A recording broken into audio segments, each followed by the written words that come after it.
Hello, Ma'am Mercy. Happy New Year, Merry Christmas, Happy Diamond Jubilee, and advance Happy Valentine's Day na rin. Ang wish ko sa iyong birthday, lahat ng kaligayahan, joy, happiness, love, good health, prosperity, lahat-lahat na nasa iyo na, ma'am. Sana po ay maging masaya ang iyong birthday kahit hindi ka namin kasama dito sa Pilipinas. Happy birthday, ma'am. Nagpapasalamat po ako kasi naging bahagi ako ng buhay mo.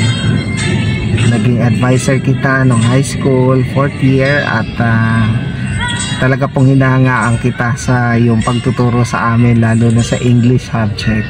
Hindi ko po yun makakalimutan. At kahit na matagal na po tayong hindi nagkikita dahil sa ating distance, salamat sa social media, dahil kahit po sa Facebook nagkakaroon tayo ng communication. Salamat po sa mga magagandang comments, sa mga advice na ipinapadala mo po sa aking mga posts. God bless you always, you and your family. Stay happy, stay healthy, and enjoy your day. Happy birthday.